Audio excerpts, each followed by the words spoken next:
ಕಿಡಿ ಚೆಲ್ಲಿತ ಗೋಶಾಲಕನ ನುಡಿಯು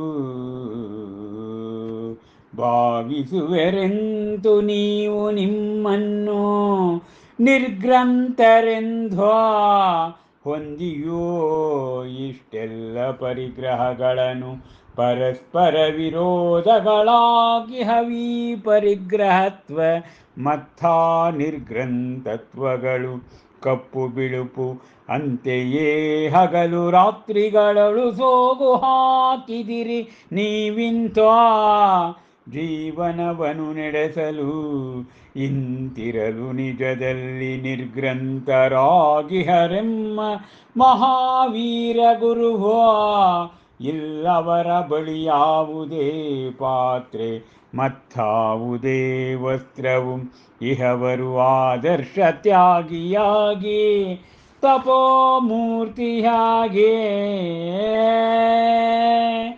ಬಳಿಕ ತೆರಳಿ ಗುರುವಿನ ಬಳಿಗೆ ಅರುಹಿದವನಗೆ ಗೋಶಾಲಕನು ನಡೆದುದನು ಅದರ ಮಹಾವೀರಗೆ ಗೌಣವಾಗಿತ್ತು ಅದೆಲ್ಲವೂ ಮುಖ್ಯ ಗುರಿಯಾಗಿರಲು ಆತ್ಮ ಸಾಧನೆಯು ತೋರುವಂತೆ ಯಾವಾಗಲೂ ಉತ್ತರದ ದಿಕ್ಕನೆ ಆ ಉತ್ತರ ಮುಖಿಯೋ ಹೊರಟು ಆ ಕುಮಾರಕದಿಂದ ಮಹಾವೀರನು ಬಂದನು ಬಂಧನ ಚೋರಾಕಕ್ಕೆ ಕುಪ್ರಸಿದ್ಧವಾಗಿರಲ ಸ್ಥಳವು ಕಳ್ಳತನಕ್ಕೆ ಅಂತೆ ಕಾವಲಿದ್ದರು ಭಟರು ಆ ಊರಿನಲ್ಲಿ ಚೋರರ ಭಯದಿಂದಲಿ ಅಂತೆಯೇ ನೀಡದಿದ್ದವರು ಪ್ರವೇಶವನು ಆಗುಂತಕರಿಗೆ ಸುರಕ್ಷೆಯ ಕಾರಣಕ್ಕೆ ಕಾಯುತ್ತಲಾ ಪ್ರದೇಶವನು ಕಟ್ಟೆಚ್ಚರದೆ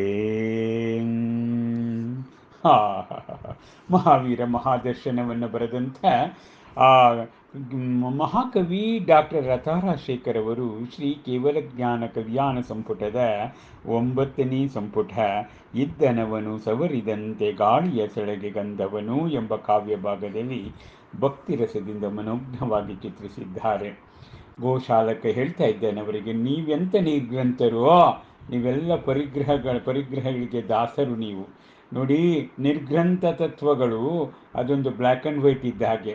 ಹಗಲು ರಾತ್ರಿ ನೀವು ಸೋಗು ಹಾಕ್ತೀರಿ ಜೀವನವನ್ನು ನಡೆಸಲಿಕ್ಕೆ, ಹೊಟ್ಟೆಪಾಡಿಗಾಗಿ ನೀವು ಆ ವೇಷವನ್ನು ಹಾಕಿದ್ದೀರಿ. ನೋಡಿ, ನಿರ್ಗ್ರಂಥರು ಅಂದರೆ ನಮ್ಮ ಮಹಾವೀರ ಮುನಿ. ಅವರ ಹತ್ರ ಯಾವುದೇ ಪಾತ್ರೆ ಇಲ್ಲ, ವಸ್ತು ಇಲ್ಲ, ಏನೂ ಇಲ್ಲ. ಅವರೇ ಆದರ್ಶ ತ್ಯಾಗಿ, ಸಾಕ್ಷಾತ್ ತಪೋಮೂರ್ತಿಯವರು ಅಂತ ಹೇಳ್ತಾನೆ. ಬಳಿಕ ಅವನು ಗುರುವಿನ ತಳಿಗೆ ಹೋಗಿ ಗೋಶಾಲಕ ನಡೆದದನ್ನು ಹೇಳ್ತಾನೆ. ಅದು ಮಹಾವೀರನಿಗೆ ಬೇಕಿಲ್ಲ, ಗೌಣ. ಆತ್ಮಸಾಧನೆ ತೋರುವಂತೆ ಉತ್ತರ ದಿಕ್ಕನ್ನೇ ಆ ಉತ್ತರ ಮುಖ್ಯ, ಅವನು ಏನನ್ನು ಕೂಡ ಹೇಳೋದಿಲ್ಲ. ಹೀಗೆ ಆ ಕುಮಾರಕದಿಂದ ಮಹಾವೀರ ಚೋರಾಕಕ್ಕೆ ಬರ್ತಾರಲ್ಲಿ. ಆ ಹಿಂದೆ ಪ್ರತಿಯೊಂದು ಊರಿಗೂ ಕೂಡ 4 ಭಾಗದಿಂದಲೂ ಕೂಡ ಕೋಟೆ ಇರ್ತಾಯಿತ್ತು. ಅಲ್ಲಿ ಇವರು ಪ್ರವೇಶ ಮಾಡಲಿಕ್ಕೆ ಹೋದಾಗ ಅಲ್ಲಿಯ ಭಟರು ಅಲ್ಲಿ ಇರ್ತಾರೆ. ಯಾಕಂದರೆ ಆ ಊರು ಕಳ್ಳಕಾಕರ ಭಯ ಇರೋದರಿಂದ ಪ್ರವೇಶ ಕೊಡ್ತಕ್ಕಂಥದ್ದನ್ನು ಅವರು